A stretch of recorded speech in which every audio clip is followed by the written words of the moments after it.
The tennis world is witnessing a historical context that 19 years ago it was.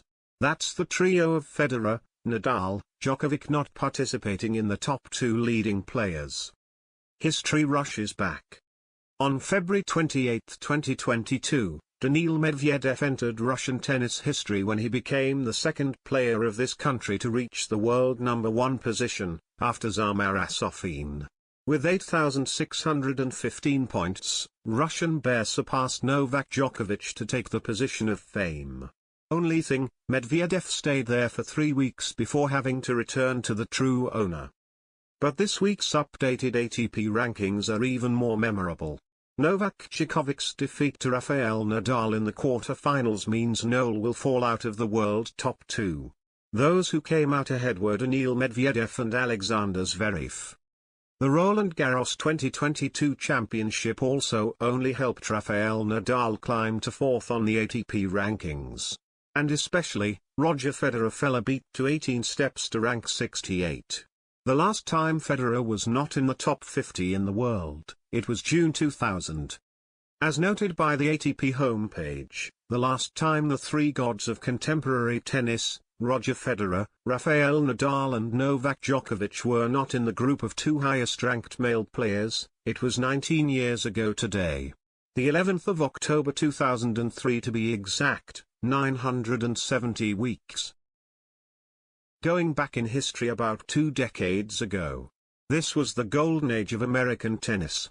The country of flags dominates at 3 Grand Slam tournaments, Australian Open, Wimbledon and home tournament US Open.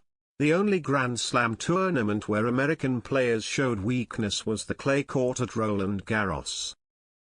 But it doesn't matter, that's enough for Americans to dominate the tennis world for many years. The land of chess has 14 Grand Slams by Pete Sampras, 4 by Jim Courier and 8 with Andre Agassi.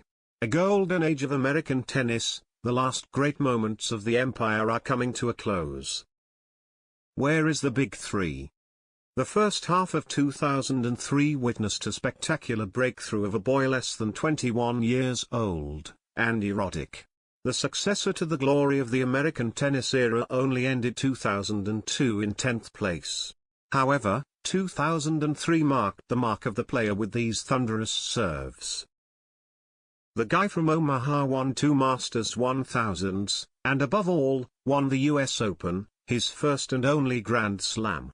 Thanks to that, Roddick climbed to number 1 in the world and stayed for 13 weeks. The milestone of November 10, 2003 became famous because until that day, neither Federer nor Nadal nor Djokovic was in the group of 2 best tennis players in the world.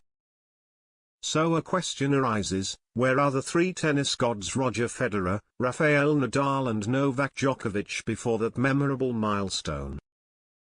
It can be said that that was the time when Roger Federer had just stepped into the light, but no one knew that his aura was so great. So much so that he was nicknamed the Express Train for his destructive victories. And today, as the Express Train Federer enters the final station of a glorious career, he ranks among the greatest tennis players of all time. In fact, Federer played very well in 2003. He pocketed 7 titles in Marseille, Dubai, Munich, Halle, Wimbledon, Vienna, and Masters Cup, even won more than Roddick. 2003 was the year of rivalry when the top 3 players were Roddick, Federer and Juan Carlos Ferrero, who conquered Roland Garros, very close apart.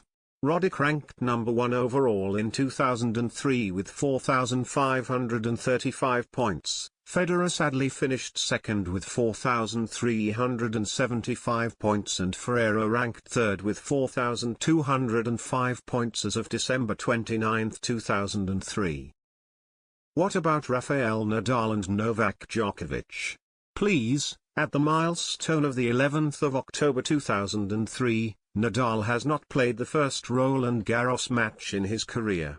At the age of 17, Nadal ranked 47 ATP. Djokovic is 1 year younger than Nadal and at that time, the 16-year-old Serbian player was ranked 680. The final proof that the Big Three has not yet formed, at the end of 2003, Neither Federer, Nadal nor Djokovic had the first confrontation. Since then, between them is a total of 62 Grand Slams and 149 rackets.